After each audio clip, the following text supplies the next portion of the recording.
What is going on, ladies, gentlemen, listeners of the Didn't Ask podcast? Welcome back to another episode of this right here podcast, the Didn't Ask podcast. Welcome back to episode 79. Woo-wee! We're getting up there. Next week will be 80, which is also like a big number, so maybe we'll do something special for that. Who knows? We have to see how time turns out. We will see what time will tell. Time will tell. Time tails. Yeah, I don't know what the fuck I'm doing there. Well, how is everybody doing? I hope you are doing good. I hope you had a good weekend. Hope the week started out great for you. I had a fantastic weekend. There were some funny events. There was UFC, of course, with the craziest card ever where the whole card had to be changed a day before the fucking fights, which is fucking crazy. I've never seen that before. Like, we were planning on Nate Diaz versus Khamzat Chimaev, but then Kevin Holland got in an altercation with Khamzat Chimaev, and then they were just like, okay, well, we're gonna just change the whole fucking card up. And of course, Chimaev came in way too heavy. He came in like 7 pounds or something like that overweight, which is really bad. So they had to change the whole card. So we had the main event became Nate Diaz versus Tony Ferguson, which was a fight that everybody has been clamoring for to see. Two Californian badasses just finally stepping in, OGs in the sport, really. They've been doing this for so long.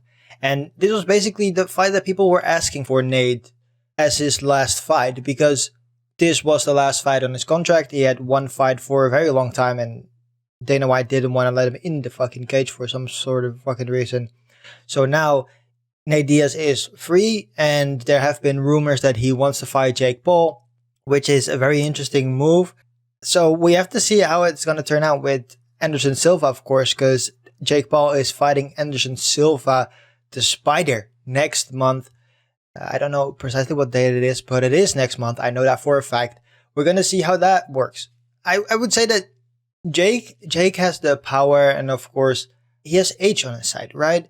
He has the power and he got age. So there are two things that he can use to his ability. But then on the other side, we have Anderson the Spider Silva, who is a legend in MMA, but has shown that he is also a pretty fucking good boxer. And of course, in MMA, he, while being a jiu-jitsu black belt and you name it, he very much felt comfortable just standing on his feet and just throwing fists. And the thing is with Anderson Silva is that I am very nervous for him, because Anderson Silva, of course, is known for dropping his hands.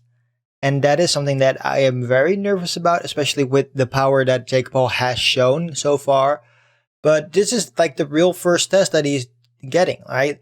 And we're always saying that, hey, Jake needs to fight a boxer to show that he is legit in boxing and not just there to knock out old MMA guys. But I think that Tyron Woodley was already like a big step forward in the competition that he had, even though Tyron Woodley, of course, was really going downwards, especially the second fight. That's why nobody tuned in.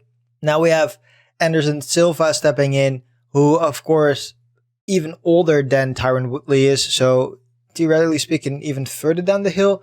But Anderson Silva has shown that he is a good boxer in the previous fight that he had. So I think that this is like a real fight. And especially like people are probably still going to say like, hey, go fight a boxer, not an ex-MMA guy. But I still think that Anderson Silva is, in the terms of experience and unboxing experience and everything together, I feel like this is like the real biggest challenge that he had. And we're going to have to see. Jake is going to have to work through a lot because, of course, Anderson Silva is extremely lengthy, and he can stay at a distance, throw the jab, and see how he can get Jake far away as possible, because that's the thing that Jake has never had to deal with, right? Jake has always fought smaller guys that have way less reach than him. So that means that the opponent has to step in and get into range and get into the pocket to do anything to Jake, which then opens up the opponent to get knocked the fuck out. Now that Anderson Silva has the reach advantage, Anderson Silva can stay at a distance, like I said, throw the jab, and see how that works out for him. And that means that Jake has to try and step in and move himself into the pocket. So that's going to be a very interesting fight to keep your eyes out on. So again, that's next month. I will probably talk about that more on this podcast. But it was also a Formula One weekend, the final stint of this 3-stint period, I guess. Because at the beginning of the year, we would do like 2 races, 1 week off, 2 races, 1 week off, 2 races, 2 weeks off, 2 races.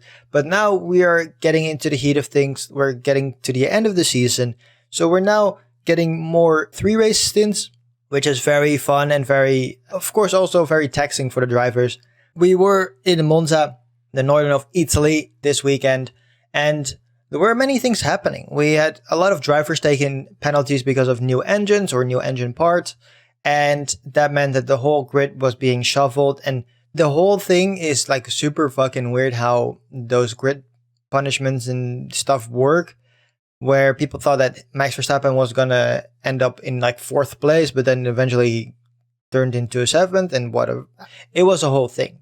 There also was this issue with Alexander Albon of Williams, who had a medical issue, which meant that he couldn't perform this weekend, which meant that, hey, Williams has to find a new driver. And luckily for him, Nick de Vries was there to step in and just be there at the last minute replacement, because Nick de Vries was driving the first free practice for Aston Martin on the Friday, but then he got called up and had to step in on Saturday to be like, hey, you need to step in this car now. So he had to switch over to the Williams, which of course is a completely different car. They have a different steering wheel. They have a different HUD. Like they have like the inlaid display that is embedded in the car and not in the steering wheel like many other teams have.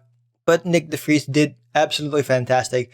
He fucked up a couple of times with the qualification, which then resulted in him getting one of his times knocked off, which sucked for him. But luckily, in the end, it didn't really matter that much. And then we had the Sunday where he got to start at 9th, I think, or 8th. I think it was 8th, actually. He started at 8th, yes, where he was in the prime position to get points for the team, and he actually did. And it was, of course, with people doing... There were so many things happening. We had yellow flags, we had safety cars, we had virtual safety cars, you name it. But we actually finished under a safety car, which people really hated.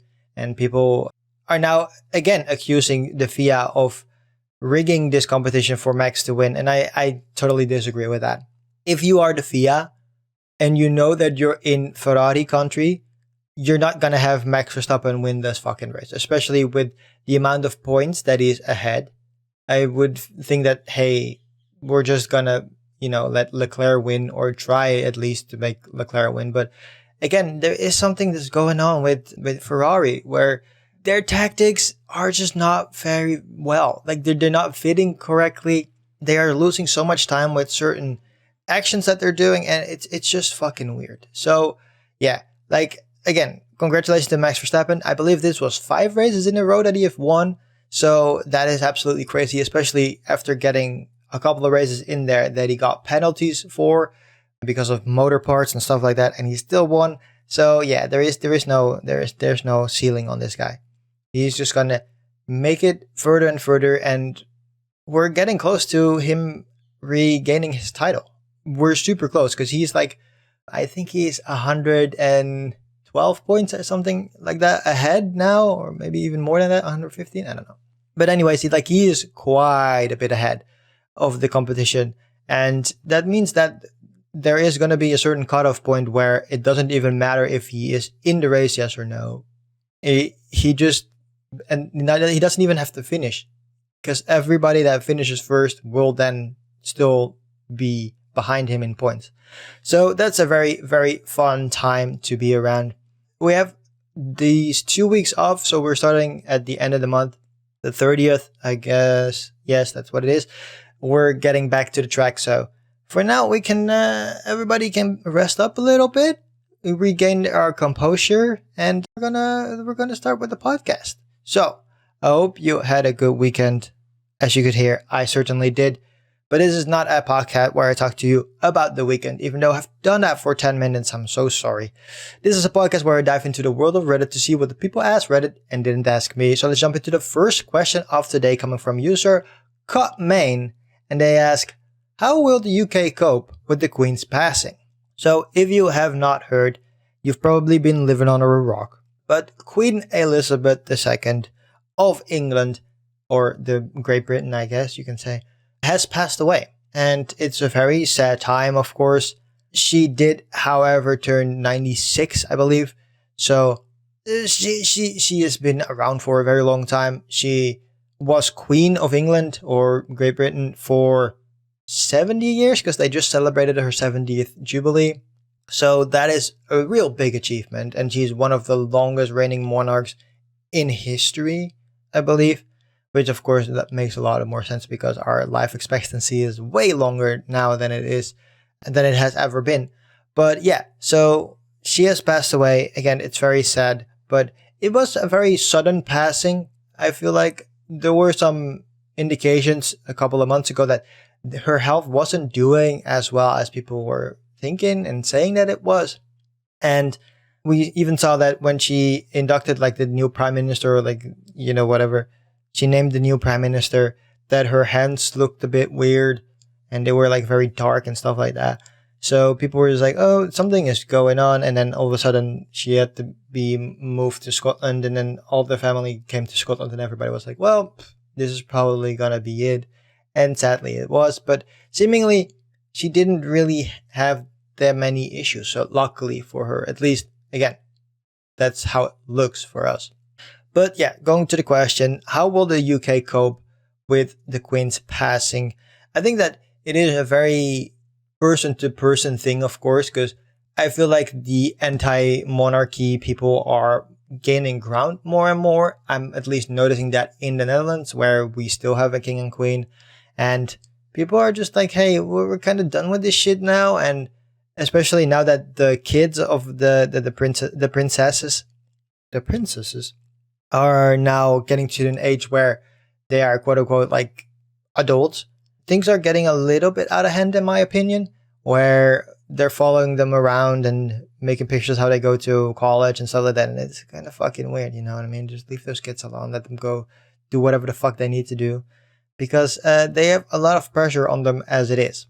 But yeah, so I would say that it is a very person-to-person thing. I think that it's gonna be a little hard for people to go up with this because, again, Queen Elizabeth has been queen for 70 years. So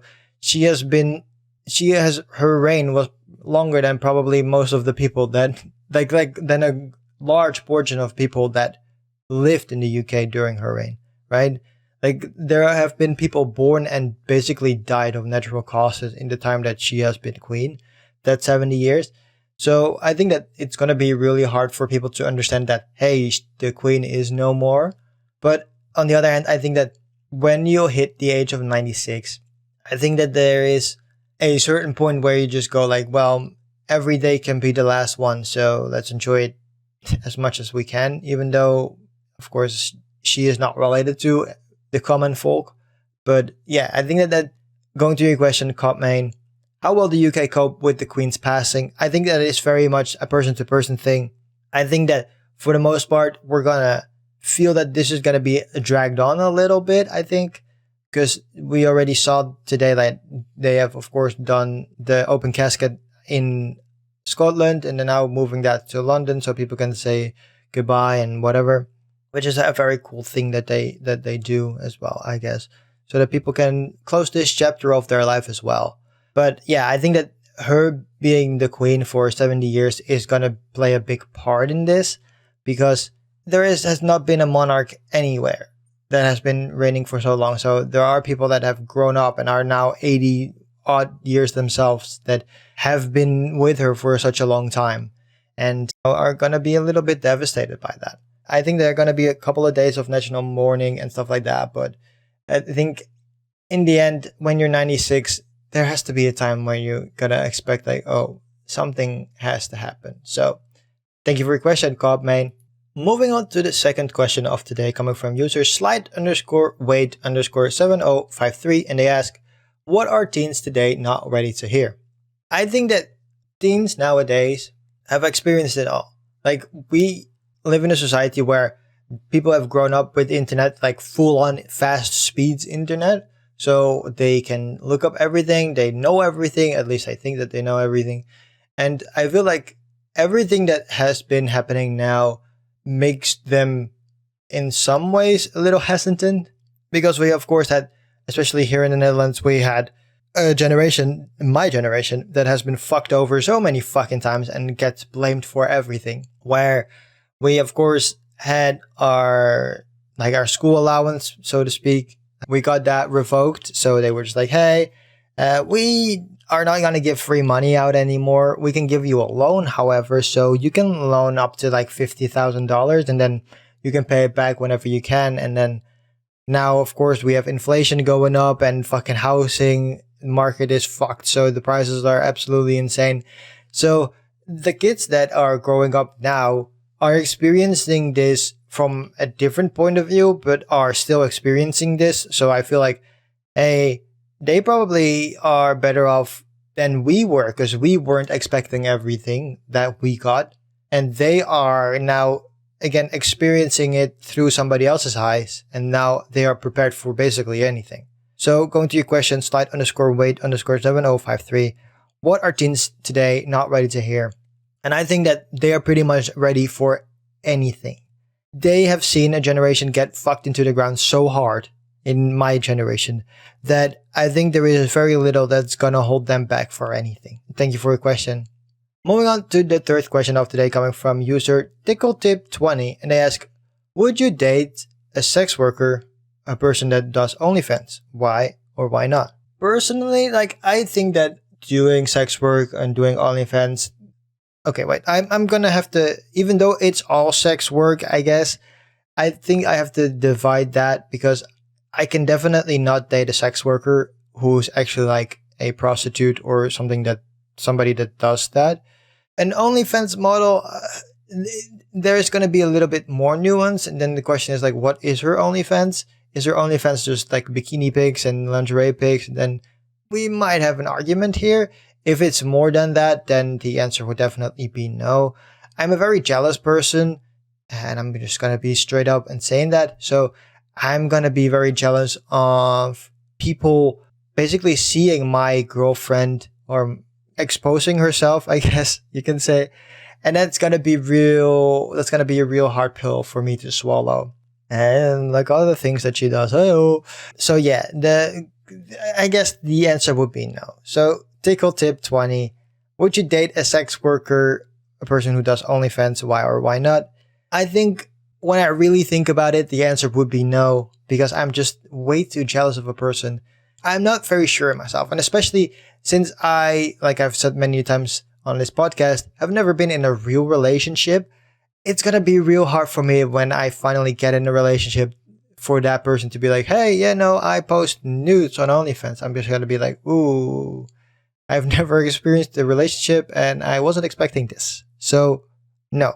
Tickle tip 20. I would definitely not date a sex worker.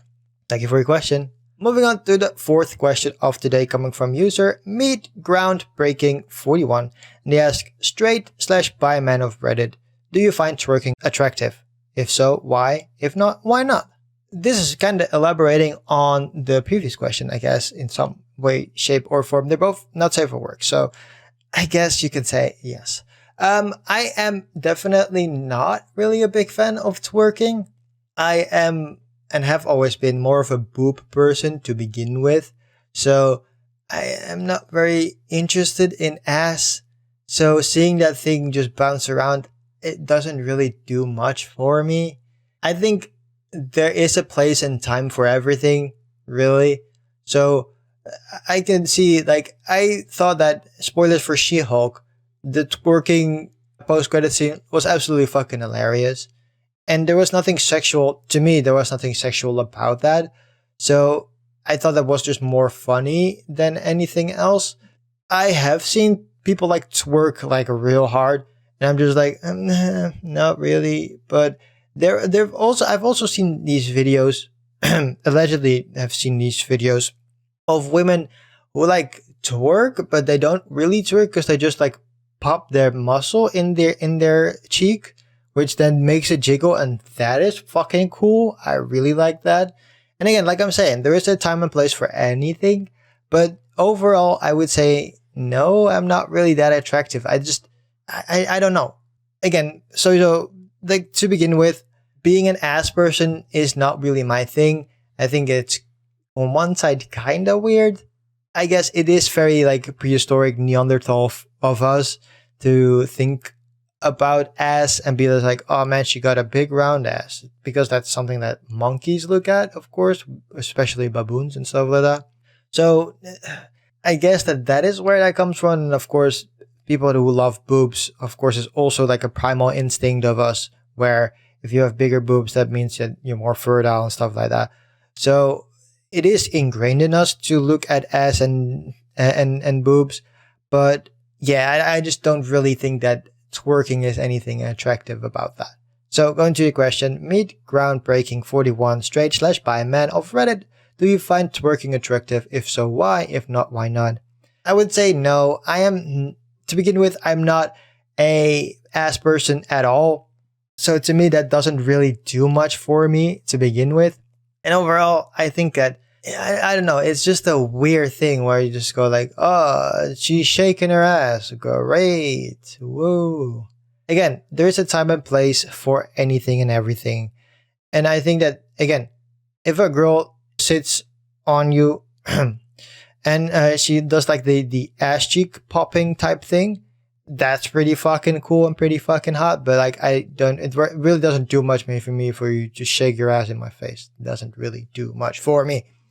Thank you for your question, Meet Groundbreaking 41. And now, moving on to the fifth question of today, coming from user Dash Brush the Chopper. And they ask, who is allowed to knock on your bedroom window at 3 a.m.? That is a very interesting question.